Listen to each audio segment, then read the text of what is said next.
Jelajah Energi, liputan kembali di Hydrogen Center PLN. Seperti kita ketahui, Hydrogen Center PLN adalah hidrogen center pertama yang dimiliki Indonesia dan dioperasikan oleh PT PLN Persero. Seperti apa kelengkapan yang ada di Hydrogen Center PLN ini? Ikuti terus Jelajah Energi di liputan Hydrogen Center PLN Senayan.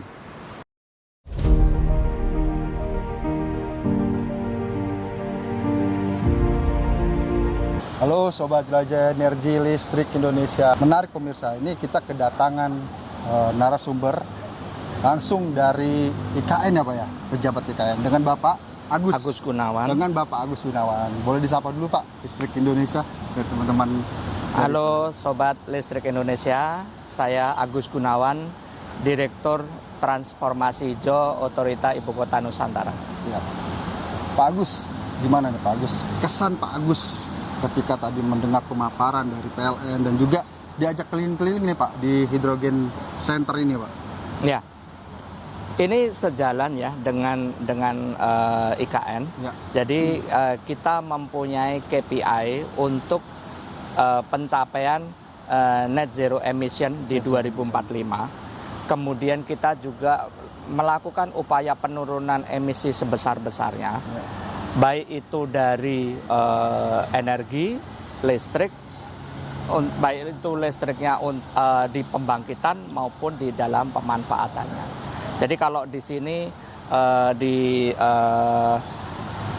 reaktor hidrogen di sini ini memang sangat sejalan dengan IKN, di mana kita nanti di IKN memang seluruh energi yang kita gunakan harus green, ramah lingkungan, harus green, kemudian rendah emisi atau tanpa emisi. Nah yang tadi Bapak bilang, dan di IKN sendiri kan ini terkenal Pak dengan kota yang modern ya Pak ya. Ya.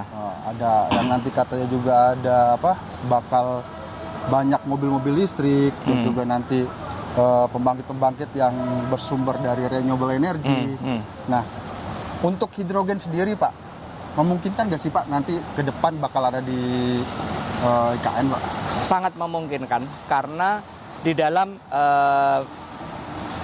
Perpres perencanaan induk IKN itu hanya ada dua selain dari listrik ya. Jadi untuk cadangan energi itu hanya ada dua, hidrogen dan baterai. Jadi itu sebabnya hidrogen pasti bisa diterapkan di IKN. Punya tempat lah ya Pak nanti. Ya. Jadi kalau kita memang hidrogen tidak di dalam waktu yang dekat ya. Oke. Kita memang merencanakan hidrogen itu di atas 2030. Di atas 2030 baru hidrogen baru akan kita maksimalkan penggunaannya. Tetapi jelas itu ada di dalam perencanaan induk IKN. Ya. Nah, Pak Agus, seperti apa sih Pak harapan dari otorita IKN ini untuk berkolaborasi dengan BUMN seperti PLN Pak ke depannya? Ya, saat ini memang yang ditunjuk oleh Kementerian ESDM untuk mengelola wilayah usaha di IKN memang PLN. Kemudian PLN sendiri juga sudah mendapatkan penugasan dari Menteri ESDM untuk menyediakan listrik yang green di wilayah IKN. PLN bersama Nusantara Power sudah membangun 50 MW PLTS. Betul. Nah, PLTS yang terbangun dari 50 MW itu pun baru yang terpakai di wilayah IKN baru sekitar 15 ya, Pak. Berarti masih ada 35 yang tersisa. Nah, 35 yang tersisa ini sangat bisa dimanfaatkan baik untuk reaktor hidrogen, untuk yang lainnya. Itu silahkan nanti PLN berkreasi memanfaatkan yang 35 tadi. Yang jelas itu untuk menyediakan energi di IKN yang hidrogen. Jangan kemudian apa itu namanya istilahnya cari mudahnya yang lainnya. Jadi itu aja manfaatkan yang 35 itu aja. Kolaborasi diperkuat kembali Iya, iya. IKN dengan BUMN seperti PLN dan BUMN Ya, lain. Pertamina juga bisa. Nanti silakan. Ini apa PLN, ada juga kami kemarin juga Pertamina juga tertarik untuk pengembangan energi, atau BUMN yang lain atau perusahaan yang lain silahkan. Oke, Sobat Jelajah Energi, sangat menarik mendengarkan visi misi ke depan dari Otorita IKN. Ikuti terus Jelajah Energi di channel YouTube Listrik Indonesia.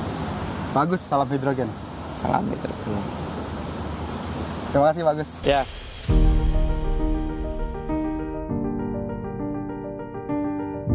Pak Riki, Ya. tadi saya udah ngobrol-ngobrol nih dengan Pak Agus dari Ya. Otorita IKN nih. Ini mungkin bisa dijelaskan oleh Pak Riki, apa nih kedatangan dari pejabat-pejabat Otorita IKN ke Hidrogen Center di PLN Senayan ini? Ya, jadi sebenarnya seperti ketahui teman-teman sekalian bahwa hidrogen adalah salah satu tools alat untuk mendekarbonisasi. Yes. Nah, kebetulan teman-teman IKN ini kan mendeklarasikan dirinya sebagai dekarbonisasi CCD. Artinya semua yang tidak terkait dengan pengurangan emisi itu tidak diperkenankan. Ya, terutama untuk mobility maupun pembangkit. Nah, masuk ke dalam Pak Agus ke sini sengaja kami undang dari PLN undang untuk melihat bahwa PLN sudah membangun ekosistem hidrogen. Ya. Nah, dalam rangka untuk membantu pemerintah mencapai NZI 2060. Ya. Makanya kita perlihatkan di sini apa yang sudah dilakukan PLN dan mudah-mudahan IKN setuju untuk menerapkan di IKN, kira-kira gitu. Mungkin target sendiri nih dari PLN nih untuk hidrogen ke depan seperti apa? Ya, seperti kita sampaikan sebelumnya ya, bahwa PLN itu karena bertugas membantu pemerintah mengachieve NZI 2060, fungsi hidrogen kita akan lakukan 4. Satu untuk power gen, kita melakukan dedieselisasi, mengurangi impor BBM. Yang kedua, mobility, membantu pemerintah mengurangi emisi. Yang ketiga, industri, membantu industri mendekarbonisasi dengan hidrogen, karena hidrogen adalah clean molecule. Dan yang keempat adalah untuk residential atau building, ya, terutama untuk stove, heat, dan lain sebagainya. Kita dekarbonisasi, prinsipnya gitu. Tapi Pak Riki, kira-kira cocok gak nih Pak? Di KN ada hidrogen center Pak? Saya pikir cocok ya, karena di negara lain seperti Jepang, kita sudah kenal yang namanya Harumi Flag. Harumi Flag itu satu apartemen X Olimpiade 2000 itu digunakan hidrogen semua di sana. Kemudian kedua ada Toyota Moven City. Kemudian ada Takasago Park. Di Arab ada namanya Neom, Neom City. Saya pikir nggak alangkah bagus jika IKN juga mendeklarasikan dirinya sebagai Hidrogen City Indonesia. Oke. Salam hidrogen dulu. Salam Pak Riki. hidrogen. Salam hidrogen.